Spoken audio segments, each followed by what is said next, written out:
নমস্কার, জি 24 ঘন্টায় আপনাদের স্বাগত। আমি শিলাদিত্য। শুরু করছি জনগণ মন। গত এক দশকে পথের বলি সারা দেশে 15 লক্ষ মানুষ পথের বলি হয়েছে। আর এই মুহূর্তে যেখানে আমরা দাঁড়িয়ে রয়েছি, সল্টলেক 2 নম্বর গেট, সেখানে আজকে শিশুর মৃত্যু দুর্ঘটনায়, দুটি বাসের মধ্যে রেষারেষি এবং তারপরে মর্মান্তিক এই পরিণতির ঘটনা। কিন্তু কেন এই ঘটনা বারবার ঘটছে দেশে, রাজ্যে, কলকাতায়, তারই আমরা প্রশ্নের উত্তর খোঁজার চেষ্টা করব। আমাদের সঙ্গে স্টুডিও রয়েছেন অতিথিরা, রয়েছেন তৃণমূল সমর্থক ভাস্কর সিংহ রায়, রয়েছেন সিপিআই নেতা সৈকত গিরি, বিজেপি নেতা দীপ্তাস্য যশ আমাদের সঙ্গে রয়েছেন। প্রত্যেকেই স্বাগত জানাচ্ছি। আপনাদের প্রত্যেকের সঙ্গে কথা বলবো এবং কারণ খুঁজে বের করা শুধু নয়, এর থেকে বেরিয়ে আসার রাস্তা কি, মর্মান্তিক এই ঘটনা কেন ঘটবে তার উত্তর খোঁজার আমরা চেষ্টা করব। জনগণমন, জনগণের কথা বলতে এই মুহূর্তে রাস্তায় একেবারে ঘটনাস্থলে।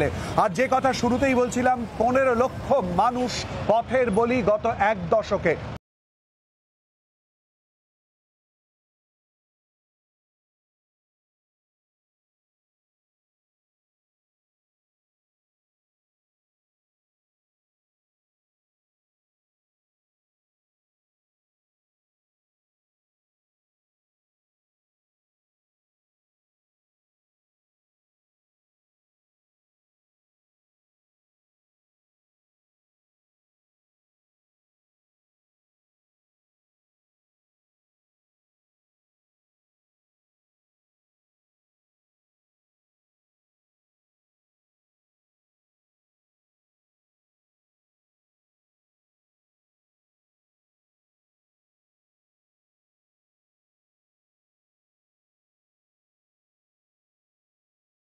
প্রাণ হারিয়েছেন 12.10 লাখ মানুষ।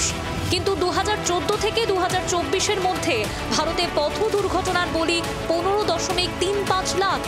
এই 10 বছরে 2023-এ পথ দুর্ঘটনার বলি সর্বোচ্চ।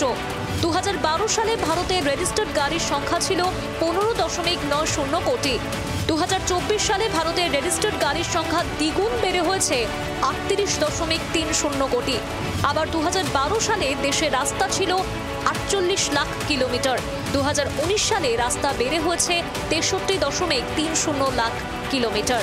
কেন বিগত 10 বছরে লাফিয়ে বেড়েছে পথ দুর্ঘটনার জেরে প্রাণহানি? বিশেষজ্ঞদের মতে গত কয়েক বছরে লাফিয়ে বেড়েছে জনসংখ্যা। দেশে হাইওয়ে, এক্সপ্রেসওয়ের সংখ্যা বেড়েছে বটে, তবে রেজিস্টার্ড গাড়ির সংখ্যা যত গুণ বেড়েছে সেই তুলনায় রাস্তার সম্প্রসারণ হয়নি। অনেক সময় আবার দুর্ঘটনা হচ্ছে গতির সীমা লঙ্ঘিত হওয়ার কারণে। এছাড়া ভুল লেনে গাড়ি চালানো, মত্ত অবস্থায় গাড়ি চালানো, হেলমেট ব্যবহার না করা, মোবাইল ব্যবহার সহ একাধিক কারণ পথ দুর্ঘটনার জন্য দায়ী। কেউ আবার দায়ী করছেন বেহাল রাস্তাকে। আবার পথ দুর্ঘটনায় আহতদের সঙ্গে সঙ্গে হাসপাতালে না নিয়ে যাওয়াও মৃত্যুর অন্যতম কারণ। কাছাকাছি হাসপাতাল না থাকায় রক্তপাতে অনেকের মৃত্যু হচ্ছে। উন্নত দেশগুলিতে পথ দুর্ঘটনায় মৃত্যু কম হওয়ার অন্যতম কারণ দ্রুত চিকিৎসার সুবিধা পান আহত। বাংলাতেও দুর্ঘটনায় মৃত্যুর সংখ্যা কম নয়। 2022-এ কেন্দ্রীয় সড়ক পরিবহন ও হাইওয়ে মন্ত্রকের এক রিপোর্টে উল্লেখ করা হয়েছে 2021 সাল থেকে পশ্চিমবঙ্গে 14.65% বেড়েছে সড়ক দুর্ঘটনা। 2021 থেকে 2022 সালের মধ্যে পশ্চিমবঙ্গে পথ দুর্ঘটনার জেরে মৃত্যু বেড়েছে 3.48%। 2022 সালের তথ্য অনুযায়ী পথ দুর্ঘটনা ও তার জেরে মৃত্যু দুয়েরই পরিসংখ্যানের বিচারে সারা দেশের মধ্যে পশ্চিমবঙ্গ রয়েছে 81তম স্থানে। মঙ্গলবারও সল্টলেকে পথ দুর্ঘটনার জেরে মৃত্যু হয়েছে 4র্থ শ্রেণীর এক পড়ুয়ার। অথচ গত এক দশক ধরেও সারা দেশে দুর্ঘটনা কমাতে বিস্তর সচেতনতামূলক প্রচার চলেছে। পথ সুরক্ষা বাড়াতে ও সাধারণ মানুষকে সচেতন করতে 2016 সাল থেকে পশ্চিমবঙ্গে সেফ ড্রাইভ সেভ লাইফ প্রচার কর্মসূচি শুরু হয়েছিল। অন্যান্য রাজ্যেও এই ধরনের কর্মসূচি নেওয়া হয়েছে। পথ দুর্ঘটনায় লাগাম টানতে কড়া আইনও আনা হয়েছে। ট্রাফিক আইন না মানলে কড়া শাস্তির বিধান রয়েছে। সেই সঙ্গে বাড়ানো হয়েছে জরিমানার অঙ্ক। কিন্তু দুর্ঘটনা কমার কোনো লক্ষণ নেই। আদৌ কি পথ দুর্ঘটনার এমন ঝোড়ো গতিতে হ্রাস টানা যাবে? পরিসংখ্যান তুলে দিল বহু প্রশ্ন। ব্যুরো রিপোর্ট, জি 24 ঘন্টা। আর এই পুরো বিষয়ে তথ্য এবং আলোচনা আপনাদের সঙ্গে করব। আর এই মর্মান্তিক ঘটনা পরিণতি যা নিয়ে বেদনার যেমন জায়গা রয়েছে, তার পাশাপাশি প্রশ্ন উঠছে যে কেন বারবার এই ঘটনা ঘটবে। আমাদের সঙ্গে ইতিমধ্যেই আলোচনায় অংশগ্রহণ করেছেন ডক্টর কাজল কৃষ্ণ বণিক। ডক্টর বণিক, আপনাকেও স্বাগত জানাচ্ছি। আলোচনায় আসবো প্রত্যেক অতিথির কাছে, তার আগে একবারটি আমি দেখিয়ে দেওয়ার চেষ্টা করব ঘটনাটা ঠিক কোথায় ঘটে। অত্যন্ত সরু ফুটপাত, যার একাংশ ভাঙা এবং এই মুহূর্তে ব্যারিকেড করে রাখা রয়েছে, যেটা থেকে বোঝা যাচ্ছে যে দুর্ঘটনা কোথায় ঘটেছিল একেবারে স্পষ্ট। এবং প্রচুর পরিমাণে গাড়ি, 2 নম্বর গেট, সল্টলেকে 2 নম্বর গেট চত্বর, যেখান দিয়ে প্রচুর মানুষের ভিড় এবং তারই সঙ্গে গাড়ি, অর্থাৎ যানবাহন চলাচল ঠিক কীরকমভাবে হয় বোঝা যাচ্ছে। সঙ্গে বাইক রয়েছে এবং অন্যান্য গাড়ি। ট্রাফিক ব্যবস্থা মূলত কীরকম থাকে এবং তারই সঙ্গে উপস্থিতি কীরকম থাকে, একেবারে প্রতিটা পরতে পরতে যেহেতু আমরা ঘটনাস্থলে দাঁড়িয়ে রয়েছি আপনাদের সামনে তুলে ধরার চেষ্টা করব। কিন্তু তার আগে অতিথিদের কাছে যাব। অতিথিদের প্রত্যেকের কাছে একটা অনুরোধ রয়েছে, যেহেতু এই মুহূর্তে আমরা পুরো বিষয়টা একেবারে ঘটনাস্থল থেকে তুলে ধরছি, সেই জায়গায় দাঁড়িয়ে আপনারা যদি একজনের পর আরেকজন কথা বলেন, আমারও বলতে, বুঝতে এবং আপনাদেরও দর্শকদের কাছ অবধি কথা পৌঁছতে সুবিধা হবে। প্রথমেই ডক্টর বণিক, আপনার কাছে আসবো। এই মুহূর্তে সারা দেশে গত 1 দশকে 15 লক্ষ মানুষ পথের বলি হয়েছে। আজকে সল্টলেকে যেখানে আমরা দাঁড়িয়ে রয়েছি, 2টি বাসে রেষারেষির ঘটনা এবং মর্মান্তিক পরিণতি এক শিশু। সেই জায়গায় দাঁড়িয়ে আমার প্রশ্ন, চিকিৎসকদের তরফ থেকে চিকিৎসা ব্যবস্থায় এই জাতীয় ঘটনায় অতি দ্রুত চিকিৎসা পৌঁছে দিয়ে স্বাভাবিক করার পথে বা সুস্থ করার পথে আমরা কতটা পরিকাঠামোর দিক থেকে তৈরি বা প্রস্তুত?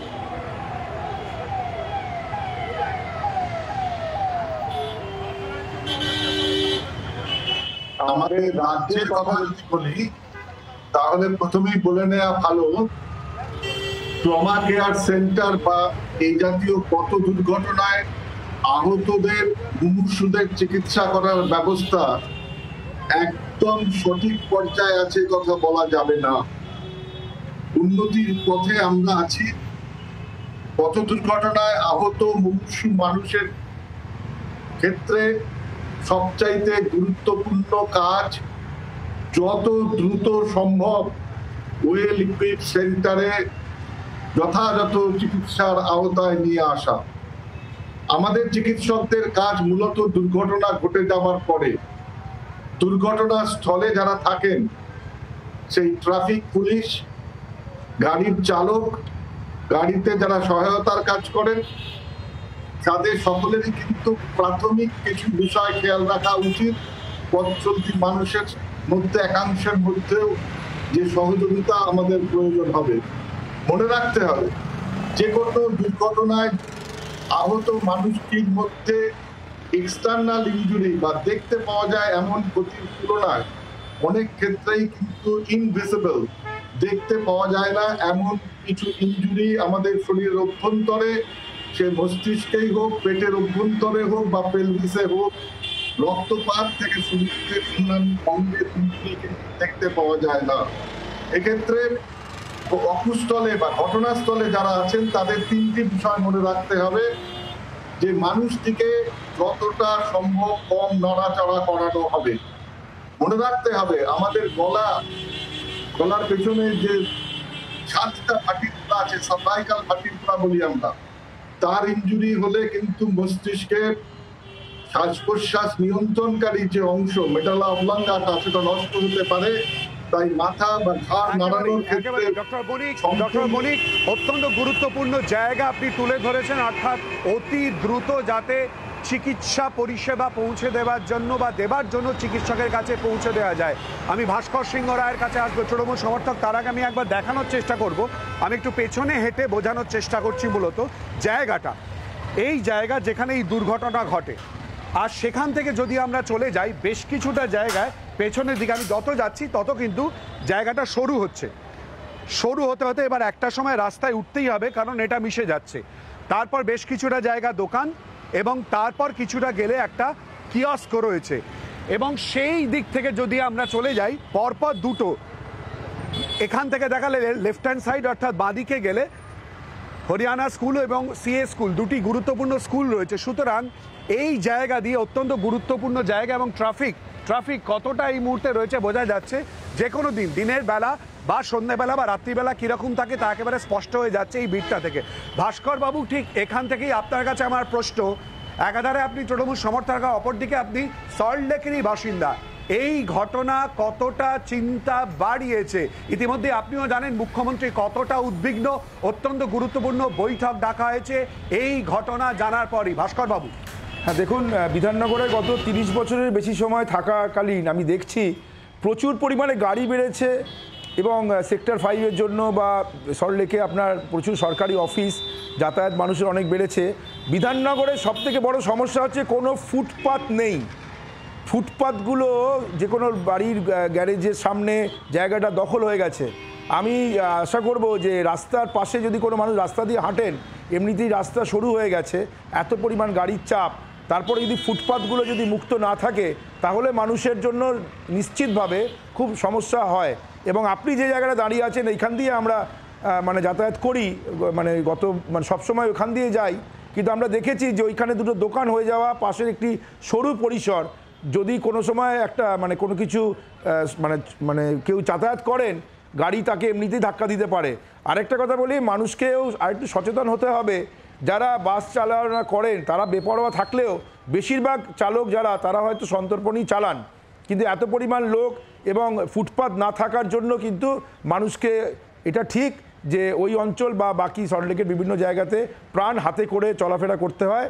আশা করব কর্তৃপক্ষ এই যে ফুটপাতটাকে মানুষের হাঁটার জায়গাটা এটা করে দেবে। আপনি আমাদের সঙ্গে থাকুন, খুব গুরুত্বপূর্ণ তথ্য আপনি নিজেই স্বীকার করলেন। একটু রতনকে আসতে বলবো দেখানোর জন্য সরু ফুটপাত, এবং তারই সঙ্গে আপনি স্বীকার করলেন যে কথাটা, অর্থাৎ প্রাণ হাতে করে যাতায়াত করতে হয়। যেহেতু এই মুহূর্তে সিগন্যালে গাড়ি থেমে রয়েছে, ভাস্কর বাবু আমি একটু আটকালাম, কিছু মনে করবেন না, আপনার কথা মতো দেখানোর চেষ্টা করব। এটা হচ্ছে লাইন, জেব্রা ক্রসিং এখানে করা হয়েছিল। কেন করা হয়েছিল চলুন আমি দেখানোর চেষ্টা করি। এখান থেকে চলে যাচ্ছে রাস্তাটা, যেহেতু এই মুহূর্তে ট্রাফিক দাঁড়িয়ে রয়েছে সেই জন্য এখান থেকে চলে যাচ্ছে, এখান দিয়ে যাতে পারাপার করে তার জন্য মূলত ব্যবস্থা করা হয়েছিল। সেই পারাপারটা করার জায়গাটা জেব্রা ক্রসিং এই মুহূর্তে উধাও, তার বদলে সেখানে গাড়ি দাঁড়িয়ে পড়ছে, অর্থাৎ জেব্রা ক্রসিংয়ের ওপরে গাড়ি দাঁড়িয়ে পড়ছে। এই মুহূর্তে অবশ্য ট্রাফিক নিয়ন্ত্রণ করার চেষ্টা করছে। ভাস্কর বাবুর কথাটা একেবারে যা বললেন সেটাই, যে ছবিটা সামনে চলে এলো তা একেবারে স্পষ্ট। দীপ্তাস্য, ঠিক এই জায়গাতে তোমার কাছে আসবো, এই মুহূর্তে কতটা চিন্তার জায়গা এই শিশু মৃত্যুর ঘটনা, আরও কত বড় প্রশ্ন সামনে নিয়ে চলে এলো। আগে আমরা দেখেছিলাম বিহারা অঞ্চলে একটি এরম ঘটনা ঘটেছিল, একটি ছেলে সেখানে মারা গেছিল, তার বাবা মার কান্না আমরা দেখেছিলাম। তারপরে কদিন আগে বাঁশদ্রোণীতে একটি ছেলে জেসিবির নিচে চাপা পড়ে সেখানে সে মারা গেল একইভাবে পথ দুর্ঘটনায়। তো এই রকম ঘটনাগুলো বারে বারে আমাদের মন ভারাক্রান্ত করে তোলে। এবার আমার যেটা প্রশ্ন, যে এই যে আপনার হকার যে বসেছে ওখানে, এই হকার যে বসলো, আচ্ছা এটা কর্পোরেশনের কেন কোনো নজরদারি নেই? আজকে আমরা কয়েক মাস আগে দেখেছিলাম একটা হকার উচ্ছেদ নিয়ে মুখ্যমন্ত্রী একটা বড় সড়ো মিটিং ডেকেছিলেন, অনেক কিছু ঘোষণা হয়েছিল, অনেক হইচই হলো, তারপরে বলা হলো একটি কমিটি করা হবে এবং সেই কমিটি তার সিদ্ধান্ত জানাবে। আজকে প্রায় 6 মাস হয়ে গেছে সেই ঘটনার পরে, আমরা এখনও কিন্তু জানতে পারিনি যে সেই কমিটির সিদ্ধান্ত কি হলো। তো বোধহয় আমরা ওই এক একটা ঘটনার জন্য অপেক্ষা করি, আর এক একটা ঘটনা ঘটলে একটা করে মিটিং ডাকি এবং সেই মিটিংয়ের পরে আমরা আবার সেই মিটিংয়ের বিষয়বস্তু ভুলে যাই এবং একইভাবে ফিরে যাই, এবং মানুষের হাঁটার যে ফুটপাত তা ক্রমশ এই শহরে দখল হতে থাকে। তো এই জায়গায় আমার মনে হয় এখানে কর্পোরেশনের একটা ভূমিকা আছে। আর একটা বিষয় আমি তুলে ধরবো, আজ থেকে 20 বছর প্রায় আরও তার আগে থেকে আমরা শুনে আসছি যে এই যে বাসের ড্রাইভার, তারা যে কমিশন বেসিসে চালান বা কমিশন প্রথায় তারা যে বাস চালান বা কন্ডাক্টররা চালান, যে এদের এটা মাইনে করা হবে এবং স্যালারি সিস্টেম করা হবে। এ আজকে বোধহয় 20 বছরের দাবি বা তারও বেশি সময়ের দাবি, এবং শুনে আসছি যে এটা নিয়ে ভাবনা চিন্তা চলছে, কিন্তু আজ অবধি সেই মানে তার সেদিকে কোনো দিশা দেখা গেল না। প্লাস আরেকটা জিনিস, যে ট্রাফিক ব্যবস্থা, এক সময় আমরা দেখতাম কলকাতা শহরে ট্রাফিক ব্যবস্থা সামলাতেন ট্রাফিক সার্জেন্টরা, এবং সেই সার্জেন্টরা তারা যথেষ্ট দক্ষ ছিলেন এবং তাদের সেই রকম ট্রেনিং ছিল। কিন্তু আজকে আমরা দেখছি ট্রাফিক ব্যবস্থাটা পুরোপুরি তুলে দেওয়া হয়েছে সিভিকের হাতে, এবং সেই সিভিকদের কোনো ট্রেনিং নেই, ন্যূনতম কোনো ট্রেনিং নেই, বরং তাদের অন্য আরও নানা ঘটনায় যুক্ত থাকতে দেখা যাচ্ছে। এবং তাদের মূল উদ্দেশ্য হয়ে গেছে আজকে ট্রাফিক পুলিশকে যে দায়িত্বটা দেওয়া হয়েছে, যে বাইককে ধরে ফাইন করা, বাইক এবং মালবাহী যে ছোট ছোট গাড়ি আছে তাদেরকে ধরে ফাইন করা এবং সরকারের কোষাগারে টাকা ভরা, ফলে তারা সেদিকটা নিয়েই ব্যস্ত, ট্রাফিকের দিক যেটা দেখায়। পুরো 1 ঘন্টার আলোচনাটাই আমরা আজকের ঘটনা এবং তারই সঙ্গে সারা দেশে যে পরপর ঘটনা ঘটে চলা 1 দশকের যে পরিসংখ্যান তুলে ধরেছি তা নিয়ে চিন্তা কতটা বাড়াচ্ছে সেই জায়গায়। এবং আমি একটুখানি সৈকত গিরি আমাদের সঙ্গে রয়েছে, সৈকতের কাছে যাওয়ার আগে কোন গুরুত্বপূর্ণ জায়গায় সেই জায়গার ছবিটা একটুখানি ভৌগোলিক অবস্থানটা একটুখানি দেখানোর চেষ্টা করব। 2 নম্বর গেট হচ্ছে সেই জায়গা। রতনকে একটু এগিয়ে আসার অনুরোধ করব, অবশ্যই সচেতনতা অবলম্বন করে। ওপরে লেকটাউন ব্রিজ, অর্থাৎ সল্টলেক থেকে লেকটাউন কানেক্টিভিটি, আর ঠিক 2 নম্বর গেটের সেই মোড়টায় আমরা দাঁড়িয়ে রয়েছি। গাড়ি স্বাভাবিকভাবে এগিয়ে এসেছে।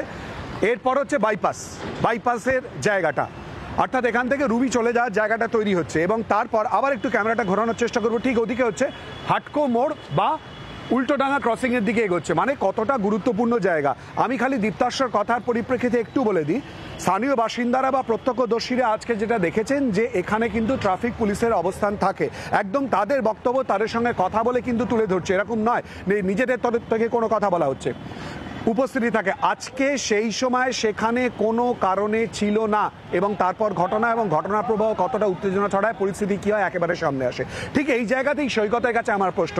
সৈকত, ভাবনা চিন্তার জায়গা আমরা দেখেছি যে বারবার করে প্রচারের জায়গা নিয়ে আসা হয়েছিল রাজ্যের তরফ থেকে যাতে নিরাপত্তা সুনিশ্চিত করা হয়, সেভ ড্রাইভ সেভ লাইফ। সেই জায়গায় দাঁড়িয়ে মূলত এই মুহূর্তে এই ট্রাফিক ব্যবস্থা কোথায় দাঁড়িয়ে রয়েছে এবং তার সঙ্গে মানুষের নিরাপত্তার বিষয়, প্রাণের বিষয়। সৈকত, আসবো তোমার কাছেই এই বিষয় নিয়ে একটা বিরতির পর। চোখ রাখুন জি 24 ঘন্টায়, জনগণমনতে সঙ্গে থাকুন।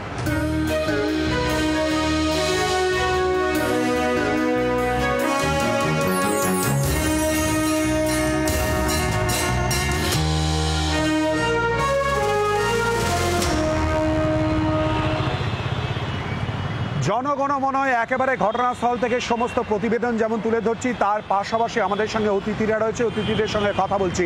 সৈকত গিরি আমাদের সঙ্গে রয়েছে, সৈকতের সঙ্গে কথা বলবো। কিন্তু তার আগে রাজ্যের বিরোধী দলনেতা শুভেন্দু অধিকারী কি বলেছেন শোনাব। দুর্ঘটনা কেউ ঘটায় না, ট্রাফিক নেই। এই ট্রাফিককে দেখবেন গতকাল যখন মমতা ব্যানার্জি দার্জিলিং যাচ্ছিল কি অবস্থা করে রেখেছিল ওই রাস্তায়। আবার আগামীকাল দেখবেন মমতা ব্যানার্জি বা তার ভাইপো যখন ফিরবে বা আসবে বা যাবে, অ্যারেঞ্জমেন্টটা শুধু দেখবে। কী দুঃখজনক, এই বাচ্চাটাকে হসপিটাল ভর্তি নেয়নি, পুলিশ নিয়ে যায়নি বলে। কোন রাজ্যে বসবাস করছেন? আর ঠিক এখানেই প্রশ্ন উঠছে যে কেন এই ঘটনা এবং আটকানোর রাস্তা। সৈকত, কি মনে হচ্ছে কেন এরকম পরিস্থিতি? আমরা একেবারে দেশ থেকে, রাজ্য থেকে, কলকাতায় আজকের ঘটে চলা ঘটনা এই সমস্ত কিছু তুলে ধরছি। সৈকত, দেখুন, যে কোনো দুর্ঘটনা মর্মান্তিক এবং আমি ওই পরিবারের প্রতি সমবেদনা জানাই আমাদের দলের পক্ষ থেকে। কিন্তু 3টে বিষয় এই ঘটনার সঙ্গে জড়িত। এক, যদি দেখেন ট্রাফিক নিয়ন্ত্রণ, ট্রাফিকের সতর্কতা অবলম্বন, ট্রাফিকিং ব্যবস্থা, এই ক্ষেত্রে দীর্ঘদিন ধরে ট্রাফিকিং সিস্টেমের যে দীর্ঘদিন সার্জেন্টের শূন্যপদ, সেই শূন্যপদ পূরণ করা হচ্ছে না। এক। 2 হচ্ছে, আপনি যদি খেয়াল করেন নির্দিষ্ট কিছু ভিআইপি, নির্দিষ্ট কিছু তৃণমূলের শাসক দলের নেতামন্ত্রী তাদের নিরাপত্তা সুনিশ্চিত করবার জন্য, তাদের যাত্রাপথ সুগম করবার জন্য বারে বারে তাদেরকে ব্যস্ত করে ফেলা হচ্ছে। 2।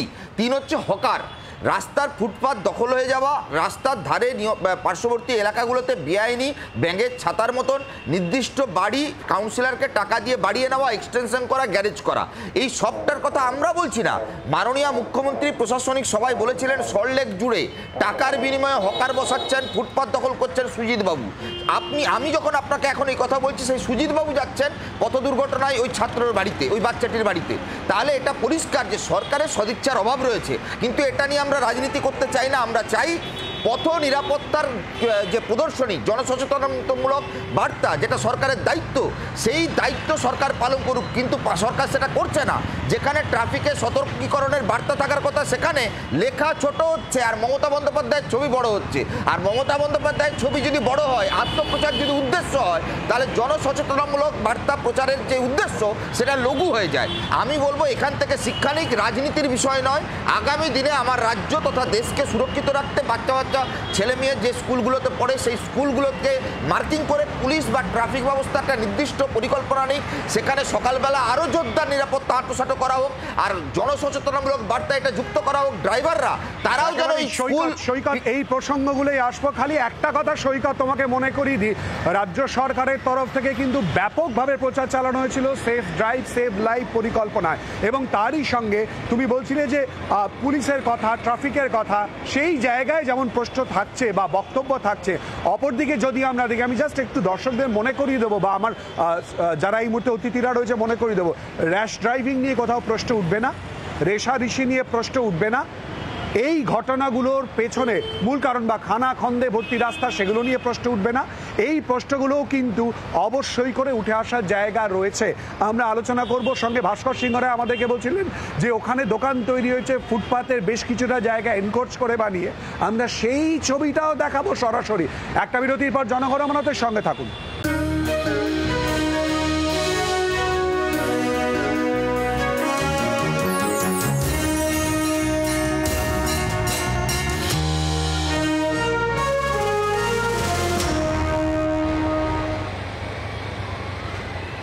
জনগণমনায় আবারও আপনাদের স্বাগত, এবং সাধারণ মানুষের কাছে এবং তারই সঙ্গে যেখানে ঘটনা ঘটেছে সেখানকার ছবি তুলে ধরছি। তুলে ধরার আগে একটু আমি চেষ্টা করব ক্যামেরায় সিসিটিভিগুলো দেখানোর জন্য। একেবারে যে চত্বরে আমরা দাঁড়িয়ে রয়েছি 2 নম্বর যে গেটের বোর্ড, সেই চত্বরে সিসিটিভিটি কিন্তু মুড়ে ফেলা হয়েছে। এবার রতনকে একটু দেখানোর জন্য বলবো যে রাস্তাটা, ভাস্করদা একটু আগে যে কথাটা বলছিলেন সেই জায়গায় রাস্তাটা ঠিক এই রাস্তা ধরে যদি আমরা যাই, ধীরে ধীরে দোকান বেরিয়ে এসছে, ঠিক কীরকমভাবে একেবারে স্পষ্ট হয়ে যাচ্ছে। ভাস্করদা নিজেই বলেছেন এবং ছবিটা পরপর দুটো দোকানের কথা বললেন, ঠিক সেই রকমভাবে কিন্তু ফুটপাত ধীরে ধীরে সরু হয়েছে। এবার ফুটপাতের পরিমাণটা কীরকম হচ্ছে আসুন। ফুটপাতটা কমে এখানে এসে থামছে এবং তারপরে আরও সংকীর্ণ হচ্ছে, এবং ঠিক এখান দিয়ে গেলেই হচ্ছে গুরুত্বপূর্ণ দুটি স্কুল। আরও একটা বিষয় দেখানো দরকার, কিয়স্কে একটু রতনকে এগিয়ে আসার জন্য অনুরোধ করব প্লিজ, একটু কিয়স্কের ছবিটা দেখানোর জন্য অনুরোধ করব। কিয়স্ক এই মুহূর্তে ফাঁকা রয়েছে। ট্রাফিক পুলিশ আমরা কিন্তু দেখেছি এবং সেই ছবি আপনাদের সামনে তুলে ধরেছি, নির্ধারিত জায়গায় তারা আজ এই মুহূর্তে উপস্থিত রয়েছে। এবারে ঠিক এই জায়গায় প্রশ্নে আসবো, ভাস্করদার কাছে সবাই হয়তো এক্সপেক্ট করছে, আমি দীপ্তাশ্র যশের কাছে আসবো। রাজ্যের তরফ থেকে ব্যাপক প্রচার চালানো হয়েছে দুর্ঘটনা রোধ করার জন্য, মানুষের মধ্যে সচেতনতা আনার জন্য, কেন্দ্রের তরফ থেকে কড়া আইন রয়েছে, তাও কেন রোখা যাচ্ছে না? বিজেপির কি ভাবনা, বিজেপির কি বক্তব্য? দেখো শিলাদিত্য, এইটা তো পথ নিরাপত্তা, এটা তো শুধুমাত্র একটা স্লোগানের বিষয় নয় বা শুধুমাত্র একটা বৈঠকের বিষয় নয়। আমরা প্রায়ই দেখি এরকম ঘটনা ঘটে, মুখ্যমন্ত্রী ক্ষুব্ধ হন, বিক্ষুব্ধ হন, তারপরে মিটিং ডাকেন, সেই মিটিংয়ে কাউকে একজনকে দোষারোপ করেন, তারপরে আবার যেমনকার তেমনই চলতে থাকে। এখানে যেটা আমি তখনও বলছিলাম যে ট্রাফিক পুলিশের প্রধান কাজ কিন্তু বাইককে ফাইন করা নয়, তাদের প্রধান কাজ পথ নিরাপত্তাটা সুনিশ্চিত করা, সেই কাজটা করতে হবে। তুমি যে জায়গাটায় দাঁড়িয়ে আছো শিলাদিত্য, ওইখান থেকে যদি আরেকটু এগো, মানে কোনো ছোটোখাটো ছোটোখাটো সিগারেট দোকান বা পান বিড়ির দোকান নয়, রীতিমতো বড় রেস্টুরেন্ট চেন হয়ে গেছে এখন তারা কিন্তু ওই দীর্ঘকাল ওই ফুটপাত দখল করে ব্যবসা করছে, এবং ফুটপাত তারা ক্রমশ পুরো দখল করে নিয়েছে। এবং মাঝের ওই একটা অংশ তুমি যেখানে দাঁড়িয়ে আছো ওখান থেকে যদি এগিয়ে যাও, যেখান দিয়ে সল্টলেকটায় ঢোকা যায়, সেখানটা কিন্তু ফুটপাতটা ব্যবহারই করা যায় না। মানে ওই বাইপাসে ঝুঁকি নিয়ে নেমে বাইপাসের রাস্তা দিয়ে হেঁটে মানুষকে ওই জায়গাটা পারাপার করতে হবে। আমি একটুখানি আটকাচ্ছি, তার কারণ হচ্ছে আমরা আজকে ঘটনাস্থলে দাঁড়িয়ে রয়েছি, সেখানকার ছবি তুলে ধরছি, কিন্তু আমাদের প্রশ্নটা শুধু এই ঘটনার পরিপ্রেক্ষিতে নয়, কিন্তু আমরা শুরুতে যে প্রতিবেদন দেশের সার্বিক আর গত 1 দশকে, সেখানেই আমার প্রশ্নটা। না সেটাই বলছি শিলাদিত্য, দেখো এখানে যেটা ওটাই বললাম যে এখানে পথ নিরাপত্তা শুধুমাত্র একটা স্লোগান বা একটা বৈঠকের বিষয় নয়। পথ নিরাপত্তাকে সুনিশ্চিত করলে তার পারিপার্শ্বিক যে পরিকাঠামো সেগুলোকেও সুনিশ্চিত করতে হবে। হকার মানুষের ফুটপাত মানুষের হাঁটার জন্য, সেই ফুটপাতকে ফাঁকা রাখতে হবে। এখানে পথ নিরাপত্তার ক্ষেত্রে শিলাদিত্য আর 1 মিনিট, একটা পয়েন্ট, যে কিছু বৈজ্ঞানিক প্রথা মানা হয়, যেমন আমাদের এখানে ডিভাইডারগুলো সব নীল সাদা করে দেওয়া হলো, কিন্তু পুরো বিশ্ব জুড়ে ডিভাইডারের রং হলুদ এবং কালো করা হয়, তার কিছু বৈজ্ঞানিক ভিত্তি আছে, সেই ভিত্তিতে করা হয়। তো এটা ওইটাই বললাম যে পথ নিরাপত্তাটা শুধুমাত্র একটা গুরুত্বপূর্ণ একটা বিষয় রয়েছে, আরো অনেকগুলো তথ্যের জায়গা তুলে ধরার চেষ্টা করব। আমি জানি আমি একটু রতনকে আরেকবে অনুরোধ করব দেখানোর জন্য। একটু আগে যে জেব্রা ক্রসিং একদম শুরুতে দেখিয়েছিলাম তার থেকে অনেক দূরে এই মুহূর্তে ট্রাফিক তার মতো করে ব্যবস্থা করেছে এবং দেখতে পাচ্ছেন এই মুহূর্তে ব্যবস্থা রাখা হয়েছে আর ওপাশে সার্জেন্টও উপস্থিত রয়েছে সেই জায়গাটা। ভাস্কর দা, আমি জানি আপনি উত্তর দেবার চেষ্টা করছিলেন কারণ আপনি এই প্রসঙ্গ তুলে ধরেছিলেন এবং তারই সঙ্গে কিন্তু প্রশস্ত ফুটপাত ধীরে ধীরে ঠিক কিরকমভাবে ছোট হয়ে গেল আপনি এই প্রসঙ্গ তুলেছিলেন, দুটি দোকানের কথা বলেছিলেন, একেবারে সেটাই তুলে ধরলাম। ভাস্কর দা বলুন। না দেখুন, পথ দুর্ঘটনা হওয়ার অনেকগুলো কারণ আছে। আপনি যে জায়গাটায় দাঁড়িয়ে আছেন সেই জায়গাটা দুর্ঘটনাপ্রবণ হওয়ার কারণটা হিসেবে বলেছি ওই অঞ্চলের ওই জায়গার ফুটপাথটা অপরিসর, এটা গেল এক। দুই হচ্ছে যে পরিমাণ গাড়ির সংখ্যা বেড়েছে বিধাননগরে গত 30 বছরে, যে পরিমাণ গাড়ির সংখ্যা বেড়েছে এবং তারপরে সেই পরিমাণ রাস্তা তো আর বাড়েনি, চওড়া হয়নি এবং সেই জন্য সাধারণ মানুষ হাঁটার অসুবিধা এবং সাইকেল অটো বিভিন্নভাবে একটা খুব কনজেস্টেড অবস্থার সৃষ্টি হয়। আর মানুষের গাড়ি চালানোর জন্য লাইসেন্স লাগে, অনেক মানুষ কিন্তু এই রাস্তায় চলাফেরা করে তাদের কিন্তু লাইসেন্স নেই, তারা মনে করেন যে আমরা এরকম করে হাঁটলে যিনি গাড়ি চালাচ্ছেন তিনি সতর্ক হয়ে যাবেন, অনেক সময় সেটা হতে পারে না। এখন মানুষেরও নিরাপত্তার প্রয়োজন আছে কিন্তু তার সঙ্গে সঙ্গে পরিকাঠামোর সঙ্গে সঙ্গে নিয়ম মানার প্রয়োজন আছে। আপনি ভেবে বলছেন পুরো কথাটা প্রচার কিন্তু তৃণমূল সরকারের তরফ থেকে, শাসক দলের তরফ থেকে বারবার চালানো হয়েছে। আমি আসবো আপনার কাছে ঠিক এই জায়গাতে দাঁড়িয়ে কুণাল ঘোষের বক্তব্য আপনাদের সামনে তুলে ধরবো। আর অপরদিকে রাজ্যের পরিবহন মন্ত্রী স্নেহাশিস চক্রবর্তী তিনি কি দাবি করেছেন কলকাতার অবস্থান এবং অপরদিকে রাজ্যের অবস্থানের নিরিখে, পথ দুর্ঘটনার নিরিখে পরপর শোনাবো। চালকদের যে নিজেদের মধ্যে রেষারেষি, এই রেষারেষির কারণে দুর্ভাগ্যজনক মর্মান্তিক মৃত্যু ঘটছে। এই খবরে অত্যন্ত অসন্তুষ্ট এবং উদ্বিগ্ন মুখ্যমন্ত্রী। তিনি ইতিমধ্যেই নির্দেশ দিয়েছেন এ বিষয়ে একটি উচ্চ পর্যায়ের বৈঠক ডাকার। মাননীয় পরিবহন মন্ত্রী তার নেতৃত্বে বৈঠক হবে, রাজ্য পুলিশের প্রধান থাকবেন, সরকারি পরিবহন দফতরের এবং যে পিএসইউগুলি আছে সেই ইউনিটগুলির হেডরা থাকবেন, পাশাপাশি বেসরকারি যারা বাস ইত্যাদি তারাও থাকবেন। কলকাতা শহর পথ নিরাপত্তায় আমরা একদম ভারতবর্ষে প্রথম সারিতে আছি, কিন্তু এন্টায়ার বাংলা সেটা আমরা 11তম স্থানে আছি অ্যাক্সিডেন্টে। কিন্তু একটি মৃত্যু আমাদের কাম্য হয় না, তাই ডাকা হয়েছে সমস্ত বেসরকারি বাস মালিক অ্যাসোসিয়েশনকে ডাকা হচ্ছে, ড্রাইভার কিছু ডাকা হচ্ছে, ট্রাক অ্যাসোসিয়েশনকে ডাকা হচ্ছে এবং সরকারি এসটিও গুলোর এমডিদের ডাকা হচ্ছে, অটো ইউনিয়নকে ডাকা হচ্ছে এবং এখানে আরবান মিনিস্টার থাকবেন এবং রাজীব কুমার সাহেব থাকবেন, কলকাতার সিপি থাকবেন, আমরা থাকবো। একটা কড়া গাইডলাইন তৈরি হবে। মুখ্যমন্ত্রী বলছেন এইভাবে রেষারেষি করে অ্যাক্সিডেন্টে মৃত্যু এটা ড্রাইভারের কিন্তু খুনের শামিল। এটা আমরা কড়া হাতে দমনেরই উদ্যোগ নিচ্ছি। এই আইন যারা মেনে চলে না, যারা গাইডলাইন মেনে চলে না, তার জন্য এই অঘটনগুলো ঘটতে থাকছে। কিন্তু সরকার এবার আরো কড়া হয়ে যাচ্ছে এই বিষয়ে।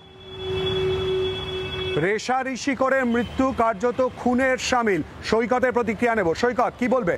না, প্রথমত হচ্ছে দেখুন, আপনি যেখানটা দাঁড়িয়ে আছেন ওখান থেকে একটু এগিয়ে বাম দিকে এগিয়ে দেখুন, ওখানে বিভিন্ন খাওয়ার দোকান স্টল বসানো হয়েছে ফুটপাত দখল করে এবং তার সামনে অনেক গাড়ি দাঁড়িয়ে ওখানে খাওয়া দাওয়া করে এবং ওখানকার স্থানীয় কাউন্সিলরের এতে প্রচ্ছন্ন মদত রয়েছে এবং স্থানীয় কাউন্সিলর তৃণমূলের সুজিত বাবুর ঘনিষ্ঠ কাউন্সিলর। এক, দুই হচ্ছে এই রাজ্যে দস্তু রয়েছে।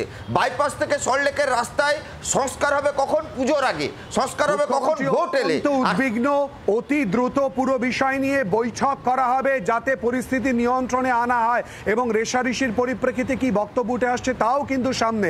তাতেও কেন এই প্রশ্ন সৈকত? তার কারণ হচ্ছে আমি আপনাকে বলছি, ঘটনা ঘটার পর একটা সরকারের যা করার দরকার, অতি দ্রুত মিটিং ডাকার দরকার, সেটাই করছে। তার জন্য বাহুবা তো সরকারের প্রাপ্য নয়।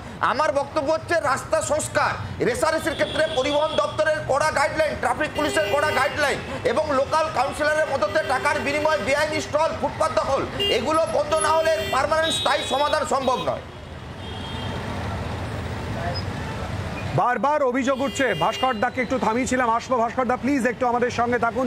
ডক্টর কাজল কৃষ্ণ বণিক বলতে চাইছেন আসবো। একটা বিরতির পর জনগণ মনতে সঙ্গে থাকুন।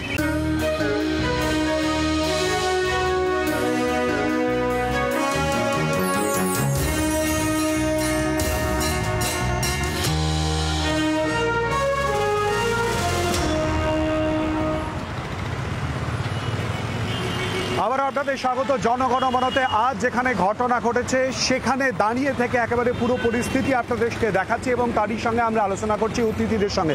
ডক্টর বণিক, আপনি বলতে চাইছিলেন মূলত ব্যবস্থা গ্রহণ এবং চিকিৎসকদের তরফ থেকে কি কি ব্যবস্থা দেওয়া হয় সে প্রসঙ্গে। ডক্টর বণিক, আমি একটুখানি আটকাচ্ছি, যেহেতু এই মুহূর্তে ট্রাফিক এই মুহূর্তে থেমেছে সিগন্যাল, আমি একটু ছবিটা দেখানোর চেষ্টা করব। বুবাইকে, রতনকে অনুরোধ করবো দেখানোর জন্য। এখানে কিন্তু জেব্রা ক্রসিংটা ছিল, অর্থাৎ রং নেই, গাড়ি দাঁড়িয়ে আছে। রতন, একটুখানি এগিয়ে আসা অনুরোধ করবো, গাড়ি দেখে একটু এগিয়ে এসো, একটু এগিয়ে এসো। ঠিক এখান দিয়ে যদি আমরা যাই যেখানে ঘটনাটা ঘটেছে সেই জায়গাটায় চলে আসছি, অর্থাৎ এখান দিয়ে গাড়ি থামলে যেখান দিয়ে যাবার রাস্তা সেটা কিন্তু আর রইল না। এই মুহূর্তে কিন্তু ট্রাফিক অবশ্যই করে উপস্থিত রয়েছে ওদিকে এবং পরপর দাঁড়ানো হয়েছে এবং তারপর আরেকটু গেলে হচ্ছে যেখানে এই দুর্ঘটনা আজ ঘটেছে, এই দুর্ঘটনা এবং তারপর শিশু মৃত্যু। রাস্তাটা প্র্যাকটিক্যালি বাস্তবে কি রয়েছে সেই ছবিটা আমি তুলে ধরলাম। ডক্টর বণিক, প্লিজ বলুন। পথ নিরাপত্তা এবং ট্রাফিক ম্যানেজমেন্ট বিষয় নিয়ে রাজনৈতিক চাপানুতরণের পরিবর্তে আমরা ডাক্তাররা যেটা করতে চাই দয়া করে সেটা একটু বলতে দিন। প্রথম কথা আমি বলেছিলাম, দুর্ঘটনাস্থলে চেষ্টা করতে হবে সর্বতোভাবে যাতে মানুষটি যিনি আহত হয়েছেন তাকে কম নড়াচড়া করানো হয় এবং যত দ্রুত সম্ভব well equipped trauma care centre preferably, না হলেও উপযুক্ত হাসপাতাল নিয়ারেস্ট থাকবে সেখানে নিয়ে যেতে হবে। সেখানে নিয়ে গিয়ে চিকিৎসক বা স্বাস্থ্যকর্মীরা যেটা করেন তারা চেষ্টা করেন ABC, এয়ারওয়ে, ব্লিডিং এবং ভেন্টিলেশন বা সার্কুলেশন, এই বিষয়টা ঠিক আছে কিনা দেখা। এই ABCটা হচ্ছে ইম্পর্টেন্ট। যুদ্ধকালীন তৎপরতায় কুইক রেসপন্স করে তারা দেখে নেন যে আঘাত কতখানি গুরুত্বপূর্ণ এবং কতটা গুরুতর। এটা করবার জন্য কিছু পরীক্ষা নিরীক্ষা, কিছু ইনভেস্টিগেশন লাগে, তাতে সময় লাগে। আর একটা বিষয়, তারা কিন্তু মানুষটাকে চেষ্টা করেন তার যাতে শ্বাস প্রশ্বাসে কোনো অসুবিধা না হয়, কোনো জায়গাতে যদি অতিরিক্ত রক্তক্ষরণ ঘটে সেটা বন্ধ করার পাশাপাশি ইন্টারনালি কোনো হেমারেজ আছে কিনা, ইন্টারনালি কোনো মেন্টাল অর্গানের কোনো ড্যামেজ আছে কিনা সেটা তারা অ্যাসেস করার চেষ্টা করেন এবং এটা করতে কিন্তু আমাদের উপযুক্ত জায়গাতে উপযুক্ত প্রশিক্ষিত চিকিৎসকদের সহায়তায় মানুষগুলিকে বাঁচিয়ে রাখা সম্ভব। আমরা এখনো ট্রমা কেয়ারকে সেইভাবে সেই পর্যায়ে তুলে নিতে পারিনি। এটা যেমন একেবারেই ডক্টর বণিক যে কথাটা বলছেন সেটা যেমন অত্যন্ত গুরুত্বপূর্ণ, অর্থাৎ মূলত একেবারে অতি দ্রুত চিকিৎসা পরিষেবা যাতে পাওয়া যায় তার ব্যবস্থা করা এবং সেই অনুযায়ী চিকিৎসকের কাছে বা হাসপাতাল, নার্সিংহোম সেই জায়গায় পৌঁছে নিয়ে যাওয়ার চেষ্টা। আমি একটুখানি কথা বলার চেষ্টা করি। আপনারা কি এখানকার রেগুলার প্যাসেঞ্জার? যানবাহন চলাচল কিরকম থাকে? ট্রাফিক নিয়ন্ত্রণ করার পরিবেশ পরিস্থিতি কিরকম দেখেন? আপনারা জানেন আজ এখানে একটা দুর্ঘটনা ঘটে গেছে, অর্থাৎ এখানে ভিড় বা যাতায়াতের পরিস্থিতিটা কিরকম থাকে। যারা নিত্যযাত্রী বাসে ঝুলন্ত অবস্থায় যাচ্ছেন তাদের বক্তব্যই আপনাদের সামনে তুলে ধরলাম। আমি সৈকত, দীপ্তাশ্ব এবং ভাস্কর বাবুর কাছেও একই সঙ্গে আসবো আর কি। বিভিন্ন রকমভাবে প্রচার করা হচ্ছে, তাও দেশের নিরিখে, রাজ্যের নিরিখে কলকাতায় যে ঘটনাস্থল যার সামনে দাঁড়িয়ে রয়েছি, কেন আটকানো যাচ্ছে না, কি করা যায়, রাজনীতির ঊর্ধ্বে উঠে কি বলবেন সৈকত? এক হচ্ছে সরকারি পরিকল্পনা এবং মানুষকে সচেতনতা করবার ক্ষেত্রে পরিকল্পনা, যেমন পথনাটিকা হতে পারে সেফ ড্রাইভ সেভ লাইভের ক্ষেত্রে রাজনৈতিক দল কিংবা মুখ্যমন্ত্রীর ছবি সরিয়ে মূল অংশটাকে আরও ফোকাস করা, বিভিন্নভাবে মানুষের মধ্যে আরও ছড়িয়ে দেওয়া, বাস ড্রাইভারদের রাশ ড্রাইভিংয়ের ক্ষেত্রে সতর্ক করা, ট্রাফিক সিগন্যালিং ব্যবস্থা তাকে উন্নত করা এবং স্কুলগুলোর সামনে বিশেষ নজরদারি চালানো এবং সার্বিকভাবে ট্রাফিক রুলসের ক্ষেত্রে প্রাইভেট বেসরকারি যে পুলকার, বেসরকারি যে সল্টলেকে শেয়ারেবল গাড়ি, উবেরের গাড়ি, এই গাড়িগুলোকে আরও বেশি করে নজরদারির আওতায় আনা, এইটাই একমাত্র চিরস্থায়ী সমাধান। রাস্তার সংস্কার, ফুটপাতে বেআইনি দখলদারদের উচ্ছেদ করা এবং সর্বোপরি লোকাল কাউন্সিলর প্রশাসনের তাদের সদিচ্ছা। সৈকত প্লিজ সঙ্গে থাকো। এবং সৈকত একটু আগে বারবার সুজিত বসুর কথা বলছিল। সুজিত বসু আজ এই ঘটনার পর ওই শিশুর পরিবারের সঙ্গে দেখা করেন, তিনি কি বলেছিলেন শোনাবো। ঘটনাটা যেটা হচ্ছে, আমি যেটা শুনেছি ওর মায়ের মুখে, এটা প্যাথেটিক একটা ঘটনা। ওর মা বাচ্চাটিকে নিয়ে স্কুল থেকে প্রতিদিনের মতো আজকেও ফেরত তিনি আসছিলেন। সাথে একটা ছোট বাচ্চা ছিল, ওটা বাস এসে তাকে পুশ করে, তাতে উনি পড়ে যান। তাতে ওনার মা আর ছোট বাচ্চাটা বাঁ দিকে পড়ে যায়, ছেলেটা এরও ছোট 12 বছরের ছেলে ডান দিকে পড়ে যায়। মুখ্যমন্ত্রী তিনিও খোঁজখবর সব নিয়েছেন, আমাকেও বলেছে তুমি একবার বাড়িতে যেও। আমিও দুপুর থেকে খোঁজখবর নিচ্ছিলাম পুলিশের সাথে, এবং এর আগে মুখ্যমন্ত্রী বলেছেন ইমিডিয়েট বাসের যারা চালক তাদেরকে ধরতে হবে, তাদের ধরা হয়েছে, সে বিষয়ে আমাকে বলেছে, তাদেরকে অ্যারেস্ট হয়েছে, কেস হচ্ছে। নাম্বার 2 আর একটা উনি বলেছেন মুখ্যমন্ত্রী যে ইমিডিয়েট যে ওদের বাস এবং ট্রান্সপোর্ট ডিপার্টমেন্ট এবং পুলিশকে নিয়ে একটা খুব তাড়াতাড়ি মিটিং হবে, যাতে এই বাসের যে দ্রুত গতিতে বাস চলছে সেগুলোকে নিয়ন্ত্রণ আমাদেরকে করতে হবে। ভবিষ্যতে যাতে এই ধরনের ঘটনা যাতে না হয়, দেখবো। আর পরিবারের সাথে আমরা আছি, পুরো বিষয়টা দেখতে।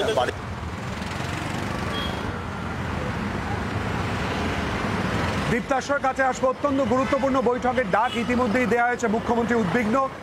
কি মনে হচ্ছে এরপর কোন দিকে যাবে? আমরা আসার জায়গা প্রত্যেকে দেখার তো চেষ্টা করছি যাতে বারবার এই ঘটনা না ঘটে, একটাও যাতে প্রাণ না যায়। দীপ্তাশ্বর, না দেখুন, এখানে অন্তত এটা দেখে ভালো লাগলো যে সন্ধেবেলায় হলেও সুজিতবাবু গিয়ে পৌঁছেছেন।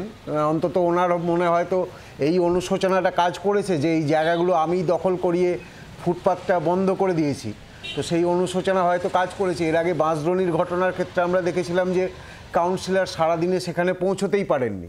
তো এখানে যেটা মূল বিষয় যে আজকে যদি সর্বভারতীয় পরিসংখ্যানের দিকেও দেখি, দেখা যাবে যে দুর্ঘটনায় প্রথম যে 4টে রাজ্য তারা হচ্ছে তামিলনাড়ু, কেরালা, কর্ণাটক এবং মহারাষ্ট্র, এবং এই 4টে রাজ্যই কিন্তু শিক্ষার হারে অত্যন্ত এগিয়ে। তো এখানে এটা খানিকটা মানুষের অভ্যেসের মধ্যে আনা এবং তার জন্য ট্রাফিক ব্যবস্থাকে প্রচার এবং আত্মপ্রচারের আওতার বাইরে বার করে এনে কার্যকরী এবং বাস্তব পদক্ষেপ নেওয়া, যাতে পথ নিরাপত্তা আরো আঁটোসাঁটো হয়, মানুষ তার চলার জন্য কার্যকরী পদক্ষেপ নেওয়া। কি বলবেন সেই জায়গায় দাঁড়িয়ে ভাস্কর বাবু, সল্টলেকের বাসিন্দা হিসেবেই বা কি বলবেন? দেখুন, এই যে বিপুল পরিমাণ গাড়ির সংখ্যা বেড়ে যাওয়া, সেই পরিমাণ রাস্তা তো বাড়েনি, তার জন্য আরো বেশি, অনেক বেশি নিজেদের মধ্যে ট্রাফিক পুলিশ এবং চালকদের মধ্যে এবং যারা পথচারী তাদের মধ্যেও একটা সমন্বয় থাকতে হবে। আমি শুধুমাত্র ড্রাইভারদেরকে আমি সচেতন করলাম, কিন্তু পথচারীরা তারা নিয়ম না মেনে যেখান সেখান দিয়ে রাস্তা পারাপার করা, এটা একটা করেন। আমি পথচারীদেরকে আমরা বললাম যে তারা সতর্ক হবেন, কিন্তু দেখা গেল যে ট্রাফিক পুলিশ তারা সেই মতো নির্দেশ পালন করতে পারছেন না। সুতরাং একটা সমন্বয় কারা করবেন ভাস্কর বাবু? হ্যাঁ, এই সমন্বয়টা দরকার। এই পরিমাণ গাড়ি বেড়ে গেছে, আরো বেশি সমন্বয়ের মাধ্যমেই কিন্তু এই পরিস্থিতিটাকে আরো ভালো করতে হবে। চারবার একই প্রশ্ন করলাম ভাস্কর বাবু, কারা করবেন? না, প্রশাসনই করবে। আমি আপনাকে বলছি যে এখানে এই আজকে যে দুর্ঘটনাটা ঘটেছে, ওই জায়গাটা আজ যখন জ্যোতিবাবু বিধাননগর উদ্বোধন করেন, আপনি দেখবেন পাশেই একটা ফলক আছে, সেই সময় 70 সাল আর এটা 2024, সেই সময় রাস্তাটা যতটা সরু ছিল আজও সেইটুকুই আছে, কিন্তু আজকে 10 গুণে গাড়ি বেড়েছে। আর তারপরে দুটো স্কুল, হরিয়ানা বিদ্যা মন্দির। ভাস্কর বাবু, আপনার কথাতেই কারা করবে? আবার প্রশ্ন করছি আপনাকে, কারা করবে? প্রশাসন করবে, রাস্তা চওড়া করা, ফুটপাত দখল মুক্ত করা। সেখানেই তো প্রশ্ন ভাস্কর বাবু, হচ্ছে না কেন তাহলে? এই সবটাই কিন্তু করার জায়গায় আছে। আমি ওই জায়গাটার কথা বলছি, বিধাননগরের প্রেক্ষিতে কথাটা বলছি। কবে করবে? প্রশাসন সে ব্যাপারে কবে? সেটা প্রশাসন। আপনাদের সবাইকে ধন্যবাদ জনগণমন এই নিয়ে আলোচনা অংশগ্রহণ করার জন্য। আর ঠিক যেখানে দাঁড়িয়ে রয়েছি আজ, এই দুর্ঘটনা যেখানে ঘটে ঠিক সেই জায়গায় দাঁড়িয়ে রয়েছি। এই ঘটনা আর যাতে না ঘটে এই প্রার্থনা তো আমাদের থাকবেই, কিন্তু এরপর প্রশাসনের তরফ থেকেই বা মূলত কি ব্যবস্থা হয় সেদিকেও নজর থাকবে। আপনাদের সবাইকে ধন্যবাদ আমাদের সঙ্গে এই আলোচনায় অংশগ্রহণ করার জন্য। জনগণমন আজকের মতো এই পর্যন্তই। দিচ্ছি একটা বিরতি। চোখ রাখুন জি 24 ঘন্টায়, সঙ্গে থাকুন।